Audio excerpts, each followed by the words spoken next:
V dnešnom videu si povieme, čo sú to dojutsu alebo inak očné techniky zo sveta Naruto, Naruto Shippuden alebo aj Boruto. OK. Tak ak sa vám moja tvorba páči, šup sem like a odber a ideme na to.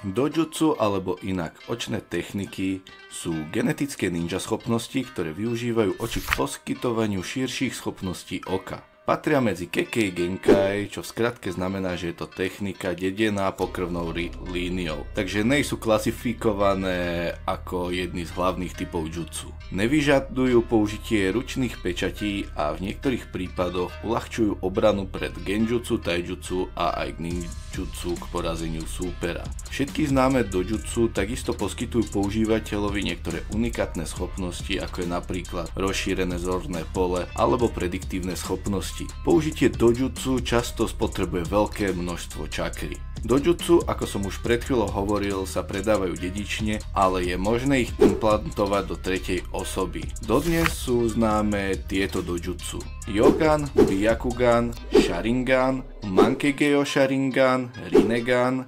Getsuryogan, Ranmarovo Kekkei Genkai, Rinne Sharingan, Tenseigan, Shioni no Dojutsu a Yomeni no Dojutsu.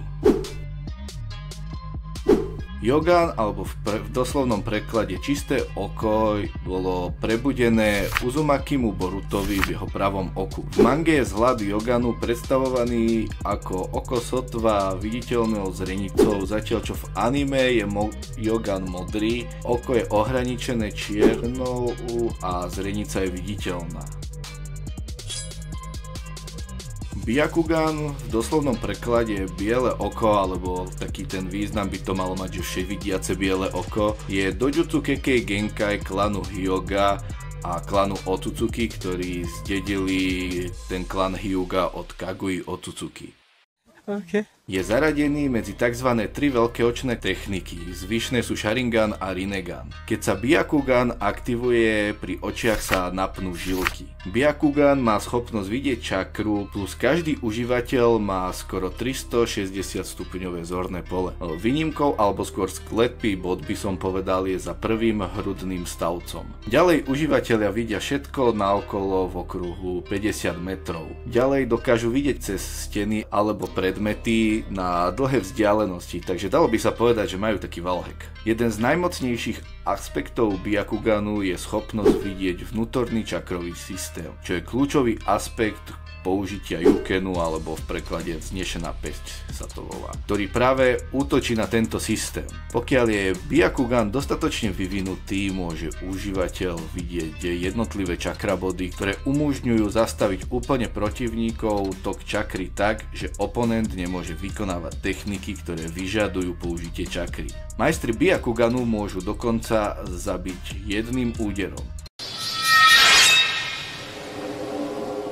Sharingan v doslovnom znení kopírovacie oko je dojutsu Kekkei Genkai klanu Uchiha, ktoré sa objaví vybraným členom, ale aj ten musia v sebe prebudiť. Po prebudení sa počas používania duhovky sfarbia na červeno a na zrenici sa objavia 1 až 3 tomoe. Počet tomoe závisí na užívateľových dovednostiach. Sharingan je tiež jedno z troch veľkých dojutsu. Každý užívateľ Sharinganu má schopnosť vidieť čakru, predpovedať nepriateľov útok, vytvárať genjutsu alebo inak povedané ilúzie či rôzne halucinácie a tiež má schopnosť okopírovať akúkoľvek techniku, ktorú daný užívateľ uvidí, ale aj iba vtedy, ak má k tej technike potrebné schopnosti. Takže vlastne Kekkei Genkai nepôjdu skopírovať v žiadnom zmysle.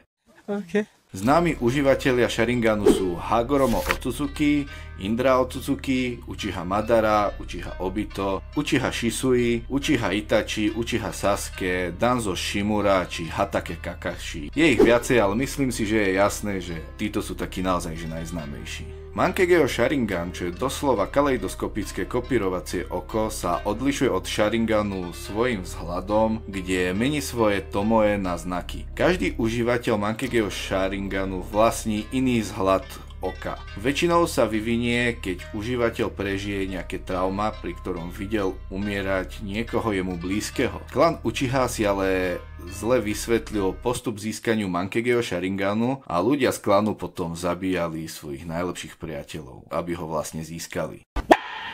Každý Mankegeho Sharingan v sebe skrýva ďalšie rôzne schopnosti od nikdy nehasnúceho čierneho plameňa Amaterasu po veľmi nepríjemnú ilúziu zvanú Tsukuyomi. Každý užívateľ má tieto schopnosti iné, až na jednu, ktorú majú užívateľia všetci spoločnú, ak samozrejme majú obe oči so Sharinganom. A to je Susanoo. Susanoo je v skratke také veľké čakrové brnenie, ktoré vo finálnej verzii vyzerá ako veľký čakrový bojovník, alebo krátšie taký čakrový mech. Schopnosti Susanoo závisia tiež od jeho užívateľa a jeho očí. A samozrejme Susanoo tiež potrebuje veľké množstvo čakry.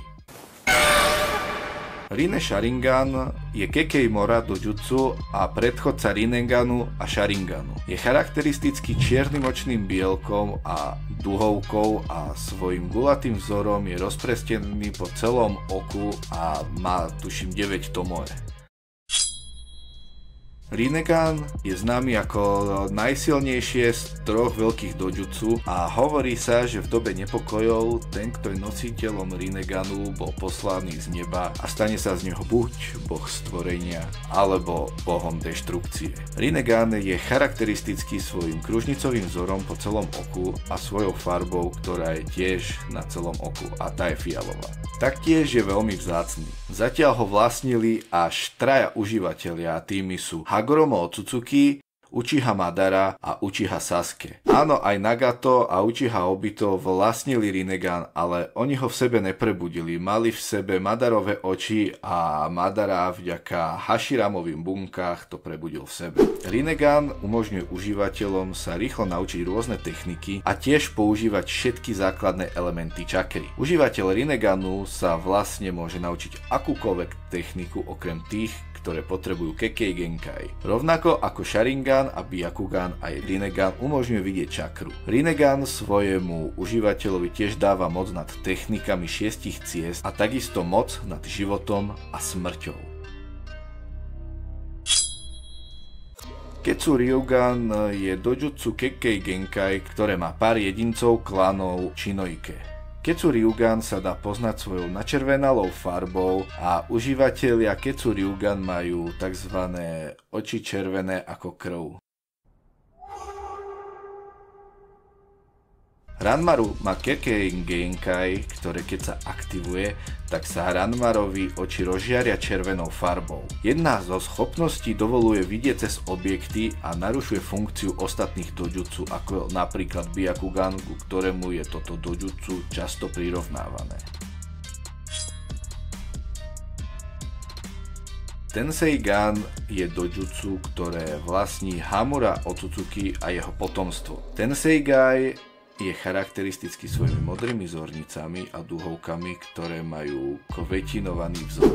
A to bude asi aj na dnes všetko. Tak ak sa vám moje video páčilo, určite dajte like, dajte odber. Stojí vás to sekundu vášho času, mne tým veľmi pomôžete a budem vám úplne že vďačný. Ak chcete, aby tento kanál rástol, určite toto video zdieľajte. Tak majte sa krásne, napíšte básne a vidíme sa pri ďalšom videu.